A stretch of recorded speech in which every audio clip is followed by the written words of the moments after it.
California, the edge of everything, where the sun rises and sets on the same horizon, where salt kisses skin and the wind smells like beginning again. This is homecoming, the place where all journeys return to light. Here, fire meets water, the endless balance of warmth and movement.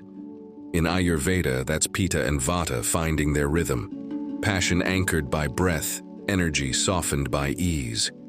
California is the teacher of both, of creation and of rest. The coastal sun builds fire in the body, clarity, drive, and purpose. But when that fire burns too long, it needs cooling. Ayurveda's wisdom is simple. Stay fluid, stay grounded, and stay kind to your digestion and your spirit. Cool the body with fresh fruit and greens. Feed the heart with joy and gratitude. Today we're making the sun and sea bowl.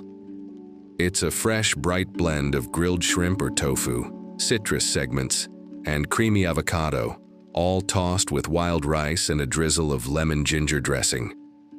We'll add sea salt for wisdom, olive oil for softness, and a handful of herbs for the scent of home. Long before the highways and cities, the Chumash people thrived along this coast, gathering seaweed, shellfish, and acorns. Their rhythm with the ocean mirrored Ayurveda's truth. Harmony isn't found, it is maintained. Gratitude turned survival into ceremony. California brought me full circle, from spice to stillness, from forest to sea. Every recipe, every city was a lesson in balance, and every mile was a reminder. Healing is a journey, not a destination. The sun doesn't hurry to rise, and neither should we. Thank you so much for joining me on this journey through the Cozy City series. If you enjoyed this, please like, subscribe, and follow for more rituals and reflections. Until next time, stay well.